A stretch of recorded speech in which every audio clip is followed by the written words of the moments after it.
Vou apresentar os músculos que fazem parte da região peitoral, sendo eles conhecidos como peitoral maior, peitoral menor e serrátil. O músculo peitoral maior possui 3 origens diferentes: a clavicular, a esternocostal e a abdominal. A porção clavicular tem origem na metade medial da clavícula. A external tem origem no externo e da segunda a sexta cartilagens costais, e a abdominal se origina na lâmina anterior da bainha do músculo reto do abdômen, porém ela tem uma exceção próxima às cartilagens costais. O músculo peitoral maior tem uma inserção onde as fibras convergem para um único tendão que fixa na crista do tubérculo maior do úmero. A ação do músculo peitoral maior, se dividirmos as fibras em claviculares, externais e abdominais, ou costais, nas fibras claviculares, esse músculo faz o movimento de adução horizontal e também faz o movimento de elevar os braços para cima. As fibras externais só realizam o movimento de adução horizontal, já as fibras costais realizam o movimento de adução com rotação interna. Esse músculo realiza a ação em conjunto com todas as fibras, ou seja, faz a ação de adução, flexão e rotação interna do ombro, tudo ao mesmo tempo. O músculo peitoral maior, ele auxilia na respiração e inspiração. Quando esse músculo contrai, quando o símbolo do membro superior estiver fixo, ele ajuda na abertura da caixa torácica. O músculo peitoral menor se origina da terceira à quinta costela, próxima à união da cartilagem costal com a costela. Ele tem uma exceção na medial do processo coracoide, da escápula. Esse músculo tem a ação de uma antiversão do membro superior, por sua ação direta tradicional no processo coracoide, ou seja, a principal ação dele é estabilizar, deprimir e inclinar anteriormente a escápula. Músculo serrátil anterior. Esse músculo tem origem na face externa das 8 costelas superiores e ele tem inserção na face costal do ângulo superior, borda medial e ângulo inferior da escápula, ou seja, ele está pegando a escápula desde o ângulo superior até o ângulo inferior, em toda a borda da escápula, mas no compartimento ventral da escápula, o músculo serrátil anterior passa por baixo da escápula e se insere na borda medial. A ação dele é a abdução da escápula, fixando-a junto às costelas, eleva as costelas ajudando na inspiração, dando assim estabilidade à escápula. Vamos falar dos músculos do abdômen. Primeiro, tem o músculo reto abdominal, que ele é um músculo poligástrico, que tem vários ventres musculares. Esses ventres são separados por estruturas que são chamadas de intersecções estendidas. E o número dessas intersecções ela pode variar de pessoa para pessoa. E a sua origem é no osso pubis. E a sua exceção é no processo de Ford do osso externo. Ela tem como sua função a flexão do tronco, a compressão do abdômen e auxilia na respiração forçada. Os dois músculos do abdômen reto, eles são separados pela linha alba, que a função que no fundo da linha alba ela tem um ponto de encontro de tendões dos outros músculos. O músculo oblíquo externo do abdômen, ele é coberto por uma bainha, tanto anteriormente quanto posteriormente. Essa bainha é formada por apneuroses dos outros músculos abdominais, tanto dos músculos oblíquos quanto dos transversos do abdômen. E ele é oblíquo porque ele é externo, ele é mais superficial. O oblíquo ele vem no sentido lateral para medial, e a sua função é comprimir o abdômen, e ele também faz a flexão de tronco e auxilia na expiração forçada. Logo em seguida temos o músculo piramidal. O músculo piramidal tem esse nome pelo seu formato, que é parecido com... ele é triangular, parecido com a pirâmide. E ele é um músculo muito pequeno, e ele fica próximo ao osso pubis, que é onde ele se origina. E ele tem sua inserção na linha alba, e a sua ação é tensionar a linha alba. Logo em seguida temos o oblíquo interno do abdômen, que as suas fibras elas vão ser o contrário da linha dos oblíquos externos. No caso, elas vão vir do medial para o lateral, ao sentido contrário do que é o externo. E a sua função também é comprimir o abdômen e também faz a flexão de tronco e auxilia na expiração forçada. E aqui, por último, temos o transverso do abdômen. Ele é o músculo mais profundo de todos os músculos. As suas fibras elas são horizontais e a sua função é tensionar a parede abdominal. Os músculos superficiais do dorso, sendo ele as duas camadas mais superficiais. Na primeira camada, a camada mais superficial, essa camada que é dividida em dois músculos, dois grupos de músculo, o trapézio e o latíssimo do dorso. O trapézio é esse indicado na imagem e o latíssimo do dorso se encontrando mais abaixo. As suas inserções. A inserção do trapézio, ele se insere no símbolo do membro superior, sendo no osso da clavícula e a espinha da escápula, nas vértebras, mais medial nas vértebras da C7 a C12 e no acrômio. O acrômio, que é o osso aqui do crânio, aqui na região superior. E o latíssimo do dorso tem inserções no húmero, aqui na região mais lateral, tem inserção nas cristas ilíacas e no sacro, aqui na região da estrutura do quadril, e medialmente nas vértebras, da T6 a T7, não, desculpa, da T6 a T12, são as vértebras torácicas, da sexta vértebra torácica até a 12ª vértebra torácica. Dito isso, abaixo do trapézio se encontra os outros músculos. Eles são abaixo dessa estrutura mais superficial, se encontram três grupos de músculos, são divididos em três grupos, sendo um deles os romboides e o levantador da escápula. Esse grupo é dividido em três músculos, sendo o romboide maior se localizando inferiormente ao romboide menor, e mais acima o levantador da escápula, onde todos os três têm inserções na escápula. Tem inserções na escápula, mais lateralmente e medialmente nas vértebras. Os romboides tendo suas inserções desde a vértebra C7 até a T5. O romboide sendo da C7, se inserindo na C7 e na T1, e o romboide maior se insere da T2 a T5. E o levantador da escápula se insere nas três primeiras vértebras, que é a atlas axis. Desculpa, nas quatro primeiras vértebras, na atlas axis, a terceira e a quarta vértebra, que é a C3 e a C4. E após isso, temos os esplênios, que são divididos agora em dois músculos, o esplênio da cabeça e o esplênio do pescoço. Suas inserções são do esplênio da cabeça. Ele se insere no osso occipital e temporal, que são ossos aqui do crânio, não vou conseguir marcar muito bem, mas são os ossos aqui do crânio, fazem parte do crânio, e nas vértebras, que ele vai da sétima vértebra cervical, da C7, até a T3, que é a terceira vértebra torácica. E o esplênio do pescoço, ele se insere na atlas, na axis e na C3, que são as três primeiras vértebras. E após isso, ele vem se inserir da T3 até a T6. Ele tem esse salto aí, ele se insere nas três primeiras vértebras, depois ele vem se inserir só da T3 até a T6. E suas influências, eles são responsáveis por alguns movimentos do pescoço e da cabeça, sendo no auxílio da rotação da cabeça, na flexão lateral da cabeça e na extensão do pescoço. Essas são as funções deles. E agora, o último grupo desses três que eu havia dito, temos os serráteis, sendo os serráteis posteriores. Sendo os serráteis, um sendo o posterior superior e o outro serrátil posterior inferior. São três serráteis que se encontram no corpo humano, que tem um serrátil anterior, mas ele não se enquadra dentre os músculos do dorso.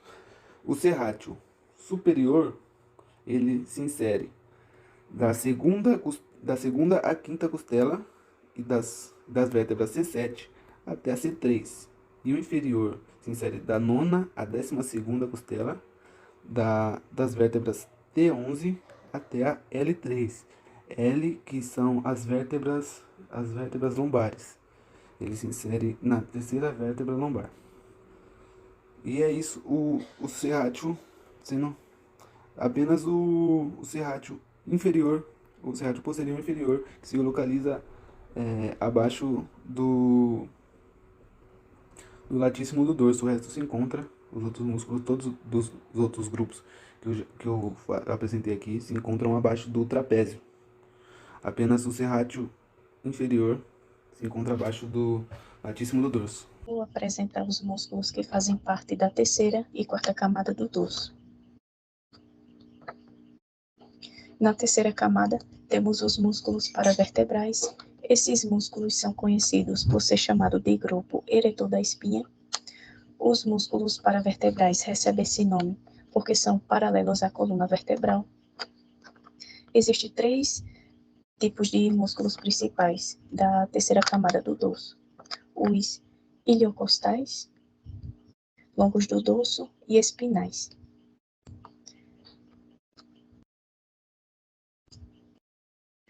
Tem o primeiro grupo, que é mais lateral, entre o ilho e as costelas, e recebe o nome de iliocostais. São músculos mais laterais na camada paravertebral. Os iliocostais são lombares torácicas. Os iliocostais são lombares torácicos e cervicais. O segundo grupo é intermediário, pois ele não é nem tão lateral e nem tão medial. Esse grupo corresponde aos músculos longos do dorso, ou longuíssimos do dorso. Os músculos iliocostais e longos do dorso são os músculos mais longos que tem no corpo humano. Nesse músculo tem os longuíssimos torácicos, longuíssimos do pescoço e da cabeça. Os músculos longos do dorso ficam entre os iliocostais, que se localizam mais lateralmente, e os espinais, que fica mais centralizado na coluna vertebral, ou seja, ele é a camada intermediária. E os músculos mais próximos à coluna vertebral, que essa área, esse músculo pintado de verde, são os músculos espinais ou espinhais. Os músculos espinais estão divididos em 2 grupos: o torocolombares e os cervicais. Aqui temos os espinais torácicos, lombares e os espinais cervicais, localizados no pescoço. Vou explicar a quarta camada do dorso, como são os músculos transversos espinais, compostos pelos músculos semi-espinais, multífidos e rotadores. Os músculos semi-espinais participam da extensão, flexão lateral e rotação da cabeça. A origem deles são nos processos articulares das vértebras C4 a C7 e a inserção entre as linhas nucais superior e inferior do músculo occipital. Os músculos multífidos, eles têm a função de estender a coluna e também da rotação da coluna para o lado oposto. A origem do multífido do pescoço são os processos articulares superiores da vértebra C4 a C7, do multífido do tórax são os processos transversos das vértebras torácicas, e os multífidos lombares são os processos mamilares das vértebras lombares, região posterior do sacro, espinha ilíaca, posterior superior do ilho e ligamento sacro-ilíaco. A inserção é na região lateral das extremidades dos processos espinhosos das vértebras, 2 a 5 níveis acima da sua origem. Os músculos rotadores têm a função de estabilizadores, extensores e rotadores da coluna. A sua origem dos rotadores curtos são os processos transversos das vértebras T2 a T12. Dos rotadores longos são os processos transversos das vértebras torácicas. A inserção dos rotadores curtos é o processo espinhoso da vértebra um nível acima da origem e dos rotadores longos também um nível acima da origem. Estou apresentando a quinta camada do músculo dorso, que são chamados músculos segmentares, sendo eles são chamados intransversários e interespinais. Entre os músculos intransversários são aqueles que ficam no processo avesso. Os músculos interespinais, que se localizam entre o processo espinhoso, são músculos segmentares. Recebe esse nome porque fica entre segmentos. Essa é a camada mais aprofundada do osso, sendo ela a última camada do músculo do osso. Os músculos intransversários mediais, que se atravessa toda a coluna vertebral, desde a parte lombar até torácicos e se estendendo até a parte cervical. Através dessa imagem é possível ver os músculos intransversários lombares, intransversários torácicos, são os considerados mediais. Esses são os intransversários laterais. Se localiza nas vértebras lombares. Nessa imagem é possível ver os músculos intransversários torácicos que liga o processo das véssos torácicos e esses são os músculos interespinais lombares. As costelas possuem 12 pares, sendo divididas em 3 grupos, denominados por costelas verdadeiras, costelas falsas e costelas flutuantes. Para que elas sejam denominadas, é necessário observar a posição em que elas se encontram. Da primeira à sétima, por estarem ligadas diretamente ao osso externo, elas são consideradas costelas verdadeiras. Da oitava à décima, por precisarem de um ligamento, tipo um suporte, para conectar ao osso externo, elas são consideradas costelas falsas. E a 11ª e 12ª, por de forma alguma conseguir esse ligamento, elas são consideradas costelas flutuantes. Assim como nos outros ossos do nosso corpo, as costelas também possuem acidentes anatômicos. De início, vale destacar na parte preta, a cabeça com face articular, que articula com a folga costal, que fica presente no nosso corpo vertebral. Em sequência, na parte azul, temos o colo, algumas pessoas denominam como pescoço. Na parte verdinha fica o tubérculo, e esse giro seria o ângulo que a costela se inclina. Em sequência tem o sulco. Essa partezinha preta é muito importante, pois lá se localiza as veias, artérias e os nervos. Dá para perceber o tubérculo lá, do escaleno anterior, o sulco da veia subclávia e logo em sequência o sulco da artéria subclávia. Nessa imagem podemos observar, segundo a costela, uma gole mais suave, o corpo não é tão achatado e conseguimos identificar aí a tuberosidade do serrátil anterior. Na imagem podemos ainda identificar a 11ª e 12ª costelas flutuantes. Elas não possuem colo nem tubérculo. Suas extremidades anteriores elas são estreitas, como identificamos na imagem, e aí pontuadas. A 11ª ela tem ângulo um pouco proeminente e um sulco costal raso, ou seja, bem pouco. E na 12ª ela não tem nenhum ângulo e nem tem um sulco costal, já por elas não terem aquele ligamento. Apresenta o externo. Ele é dividido aí em 3 partes, o manúbio, o corpo e o processo xifoide. Na parte aí do manúbio, conseguimos identificar umas pequenas depressões e chamamos de incensura jugular. Ao lado temos a incensura clavicular, mais um pouco abaixo o ângulo estermal. E descendo a parte do corpo, conseguimos identificar as incissuras costais. Eu vou falar sobre os acidentes ósseos da costela na parte posterior. Dando uma breve resumida, nós temos 12 pares de costela. Essas partes azuis aqui são chamadas de cartilagens costais. E esses espaços entre elas são chamadas de espaços intercostais. Esses espaços permitem que elas se expandem mais suavemente na caixa torácica durante a inspiração. E agora falando sobre os acidentes ósseos, temos o sulco costal, que está localizado na face interior interna do corpo da costela. Ele marca os trajetos dos nervos e vasos sanguíneos. Logo após, nós temos o tubérculo, que são esses 2 espacinhos aqui, que é uma pequena proeminência arredondada. Frequentemente, é um local de inserção de algum tendão ou ligamento. E pode ser encontrado em diversos formatos. E tem uma textura áspera, como a gente pode ver aqui. E depois temos a face articular superior para o corpo vertebral, a face articular inferior para o corpo vertebral e a face articular para o processo transverso, que servem como ponto de ligação do músculo e para os ligamentos também. Nossa coluna vertebral é dividida em 5 partes, sendo elas 7 vértebras cervicais, 12 vértebras torácicas, 5 vértebras lombares, sacro e cóccix. As vértebras cervicais são as vértebras do pescoço. Dentre elas vamos ter atlas e axis, que são responsáveis pela movimentação entre a cabeça e a coluna vertebral. Além da atlas e axis, vamos ter mais 5 vértebras cervicais, completando as 7 vértebras cervicais.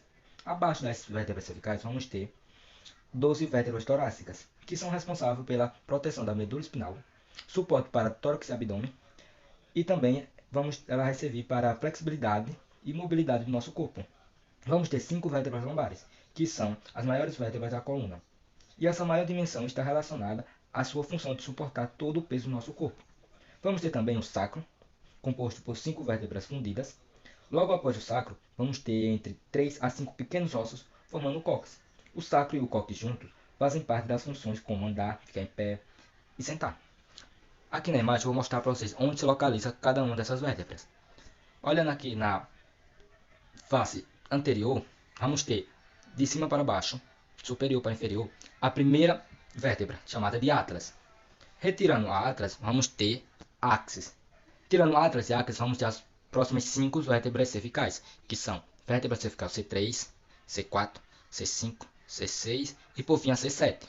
Retirando as vértebras cervicais, vai ficar apenas as vértebras torácicas, lombares, sacro e cóccix. As vértebras lombares são compostas por 12 vértebras, que são numeradas entre vértebra torácica T1, vértebra torácica T2, T3 e assim sucessivamente, até chegar na última vértebra, que é a vértebra torácica T12. Retirando a vértebra torácica T12, vamos ficar apenas com as vértebras lombares, o sacro e o cóccix. A nossa vértebra lombar são as maiores vértebras que temos na coluna, pois ela é responsável por suportar todo o peso do nosso corpo. Retirando as 5 vértebras lombares, vamos ficar apenas com o sacro e o cóccix. O sacro, como eu havia dito antes, são compostos por 5 vértebras fundidas. Retirando o sacro, vamos ficar apenas com o cóccix. O cóccix pode ser composto entre 3 a 5 pequenos ossos. Aqui nessa imagem, no aplicativo Atlas 3D, vamos ter apenas 4 pequenos ossos.